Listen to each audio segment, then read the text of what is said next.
So ngoja sasa tuzungumze katika masuala haya katika uhalisia, kwa sababu nimepata mfano kutolea. Kuna kampuni imetangaza gawio, na kabla kampuni hii kutangaza gawio ilikuwa uliona hisa zake zilikuwa zina movement, zinapanda bila wewe kuelewa sababu ni nini. Nakumbuka kwamba nishawahi kukuambia kwamba namna gani insider wanaweza kununua hisa bila wewe kujua, na hisa zikawa napanda ukakosa kujua reason ni nini, ujue kwamba ma insider wapo kazini. Na nikashauri ukiona hiyo dalili tu, wewe naye unaweza kununua hisa kama trader, ukanunua alafu ukaja kauza baadaye. So na nishawahi kuongelea kwamba namna gani swala la gawio linaweza likakuweka kwenye mtego, na kama unavyokumbuka, kama unavyoona, ni kwamba kampuni hiyo imeweka kabisa mtego kwamba watakao nunua kipindi fulani basi ndo watapata gawio la shilingi kadhaa walilolitaja. So hiyo ni mbinu ambayo inataka wewe wakushawishi ili uweze kununua ili upate gawio, kwa sababu haya masuala ya namna gani watu wanaweza kawekeza ili wapate gawio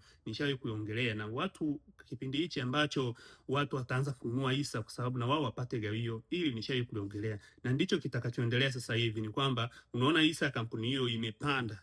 Nini sababu?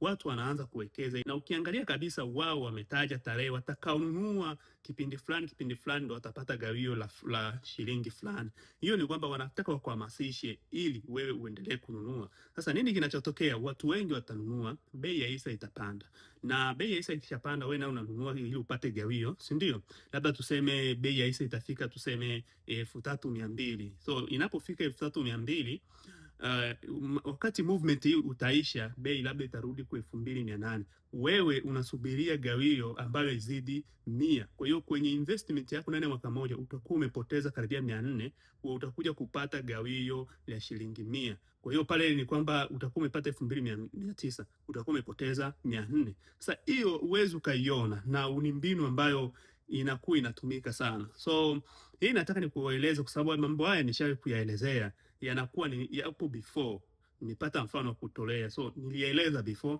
na ndio hivi yanavyotokea, na unaweza ukajifunza. So sikushauri kwamba uache kuwekeza kwenye, no. Nakushauri, nataka nikupe elimu jinsi mwenendo wa soko unavyofanya kazi.